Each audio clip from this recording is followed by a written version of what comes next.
Warung abnormal. Warung yang dulu hype banget, terkenal banget sebagai tempat tongkrong nomor 1 di Indonesia, khususnya kota-kota besar. Bagi anak muda, kalau dulu nggak nongkrong di sini, kayaknya ada yang kurang. Nggak gaul jadinya kita. Tapi kalian tahu nggak? Sekarang, warung itu udah hancur berantakan. Dan itu ada hubungannya dengan orang terkaya di Indonesia. Hah? Gimana ceritanya, Bang? Nah, gini ceritanya. Warung abnormal. Apa sih yang kalian pikirin kalau mendengar warung abnormal di kuping kalian? Indomie, cozy, permainan Uno mahal. Tapi, dari semua itu, yang ada di pikiran gue, hanyalah kafe ini selalu ramai pengunjung. Jadi, gimana ceritanya ini kafe yang dulunya ramai banget, sekarang malah banyak yang tutup. Bahkan, tiba-tiba aja gitu warungnya jadi restoran Jepang. FYI aja buat teman-teman yang belum tahu, warung abnormal itu sejarahnya lahir di kota Bandung.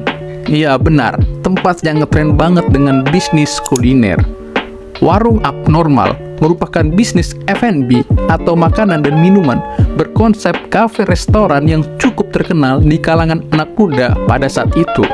Terutama anak-anak kampus yang nugasnya 10 menit, tapi nongkrongnya bisa sampai 4 jam. Well, warung abnormal ini didirikan oleh Rex Marindo pada tahun 2014 setelah ia memutuskan banting setir dari bisnis konsultan merek yang sudah ia tekuni selama 8 tahun. Awalnya, Rex nggak langsung membangun warung abnormal untuk bisnis kuliner pertamanya. 1 tahun sebelum mendirikan warung abnormal, ia mendirikan bisnis kuliner nasi goreng yang ia beri nama Nasi Goreng Mafia yang berlokasi di Bandung. Dan rupanya, Nasi Goreng Mafia ini berhasil sukses membawa Rex untuk membangun kerajaan kulinernya di bawah naungan PT Citra Rasa Prima yang didirikan Rex untuk menaungi beberapa bisnis F&B-nya, termasuk warung abnormal itu sendiri. Menurut Warta Ekonomi, setidaknya terdapat 6 anak perusahaan yang dimiliki oleh PT Citra Rasa Prima, mulai dari Nasi Goreng Mafia, Bakso Bujangan, Sambal Khas Carmila, Fish Wow Cheese, Coffee Rooster, sampai warung abnormal itu sendiri. Well, jadi ini adalah 7 alasan kenapa warung abnormal banyak yang gulung tikar. Tapi sebelumnya, gue disclaimer dulu ya. Kalau ini menurut kacamata gue dengan merangkum semua opini yang ada, dan jika ada kesalahan informasi di pembahasan ini, kalian bisa banget kok koreksi gue di kolom komentar. Yang pertama, faktor harga. Gue dulu masih inget banget, harga abnormal dulu sekali kita dating 50.000 itu udah bisa makan buat 2-3 orang. Sekali makan mie goreng atau mie rebus paling harganya belasan ribu. Jadi kalau kita bawa uang 50.000, kalian udah dapat 2 bakmi sama 2 minuman. Cukup bagus untuk saat itu. Tapi kalau kalian sekarang pergi ke warung abnormal, apa yang terjadi? Sekali makan bakmi aja, kalian udah habis 30.000, belum minumnya. Jadi sekarang bawa duit 50.000 aja ke abnormal itu kayaknya nggak cukup. Dan yang makin memperparah adalah soal rasanya. Kenapa rasa? Ya namanya produk makanan dan minuman, orang pasti ketika dia belanja, dia akan ngetes atau memperhatikan rasa. Worth it tidak rasa ini dengan harga segitu? Dan kalian tahu, udah harganya mahal, ternyata rasanya juga gak sebanding. Kalian bisa coba sendiri. Sekarang rasa mie-nya gimana? Lebih mending kita makan mie yang dimasak sama mama kita. Well, kita cuma beli nggak sampai goceng, tapi mendapatkan rasa yang tiada duanya. So, masalah pertama menurut gue yaitu di produknya, yang rasa tidak sebanding dengan harganya. Alasan kedua adalah ekspansi. Jadi, abnormal ini ekspansinya terlalu cepat. Bayangkan saja, di tahun 2019, mereka mengoperasikan 85 gerai abnormal di 20 kota di Indonesia. Jadi kalian bisa bayangin, ini bisnis baru lahir, tiba-tiba ekspansi sedemikian cepat, sedemikian besar ke seluruh Indonesia. Dan ekspansi yang terlalu cepat ini dan terlalu dini ini sangat berbahaya. Karena kalau bikin tempat abnormal aja tidak murah, biaya renovasi tidak murah, lokasinya, lokasi strategis, dan tentunya sewanya juga mahal. Dari data yang gue temuin, butuh 1-5 miliar untuk membuka sebuah warung abnormal. Jadi, ekspansi yang terlalu cepat ini terlalu berbahaya, apalagi kalian berbisnis dengan sesuatu yang berhubungan dengan makanan. Karena kembali lagi, kalian tuh harus mikir, nanti logistiknya seperti apa, belum tentu juga harga bahan baku sama, belum tentu juga harga pengiriman itu sama, sehingga untuk kualitas produk susah banget untuk menyeragamkannya. Oke, lanjut. Alasan ketiga, ini segmennya anak muda. Oke, kenapa dia bangkrut? Karena dia berbisnis experience. Oke, kenapa bermasalah? Alasannya, orang yang menargetkan anak-anak sekolahan yang range usianya 15-25 tahun adalah orang-orang yang berani berbisnis experience. Ketika pertama kali masuk ke bisnis ini, abnormal ini masuk dengan market price yang sedemikian rendah, harganya di bawah 20 ribuan, udah bisa makan kenyang. Akibatnya apa? Generasi awal customer abnormal ialah kalangan-kalangan menengah ke bawah, orang-orang yang masih belum bekerja, rata-rata masih kuliah atau masih SMA, atau baru di awal jenjang karirnya. Usia 15-20 tahun itu ialah orang yang masih fresh, masih semangat mencoba something yang baru. Dan ketika kalian bikin bisnis dan mengeker kalangan seperti itu, mereka itu punya sifat labil. Mereka datang, mencoba, foto-foto, tempatnya bagus, habis itu nggak balik lagi. Dan ketika abnormal menaikkan harganya, orang-orang ini mulai berpikir, ya udah, gue udah pernah ke sana dan pernah bikin story di sana, so what? Mendingan gue coba yang lain. Lagi pula harganya udah nggak worth it nih.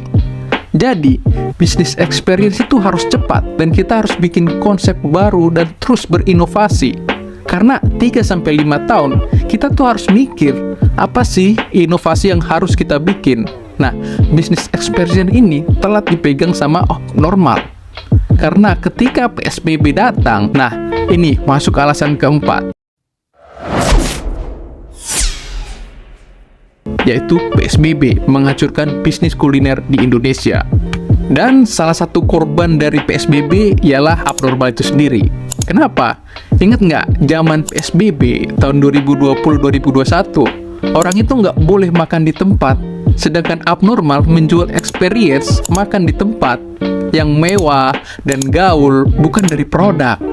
Kalau KFC atau McD waktu PSBB gampang banget tuh, tinggal buka aja jualan online di GoFood atau GrabFood. Orang karantina kena COVID tetap bisa order karena mereka jual produk, jual makanan. Sedangkan warung abnormal tuh berbisnis experience yang orang harus datang, ngeliat tempat bagus, AC dingin, foto-foto, main games, ya jadinya hancur. Alasan kelima, yaitu berhubungan dengan kemewahan. Kalian tahu kan, warung abnormal itu lokasinya bagus, desain keren, mewah, banyak colokan listrik, wifi yang kencang, dan banyak gamenya. Bahkan pernah ketemuin biliar juga ada. Asal kalian tahu ya, itu biayanya mahal, tinggi. Jadi saat kalian bikin bisnis F&B, budget awal kalian habisin untuk desain dan sewa tempat yang begitu mahal, dan sementara produkmu cuma mie instan, terus kalian mau balik modal kapan?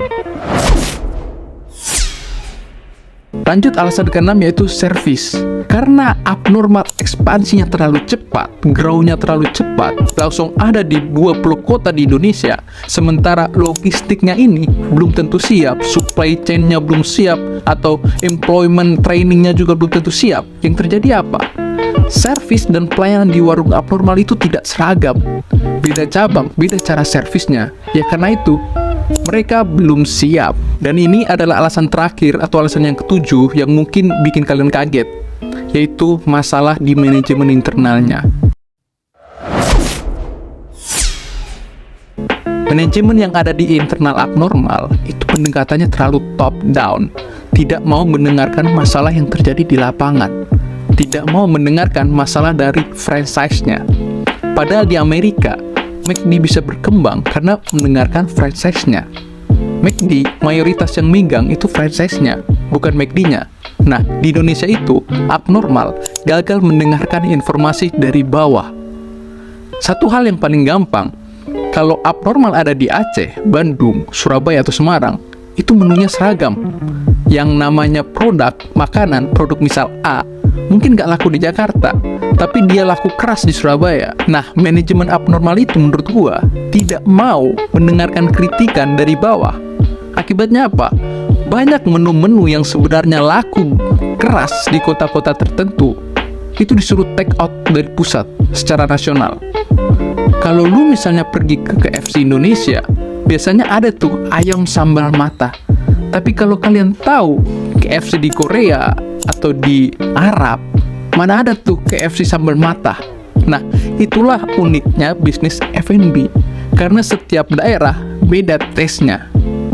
Tapi kalian tahu nggak, hal yang paling mencengangkan lainnya, pemegang saham abnormal di Indonesia itu adalah orang terkaya di Indonesia yang mempunyai kepentingan bukan mencari untung, tapi mencari data. Jadi, kalian penasaran nggak? Siapa sih orangnya? Di video selanjutnya, gue akan bahas tentang pemegang saham abnormal ini. Jadi, jangan lupa subscribe untuk stay tune di video selanjutnya. Saya Alfon, dan terima kasih.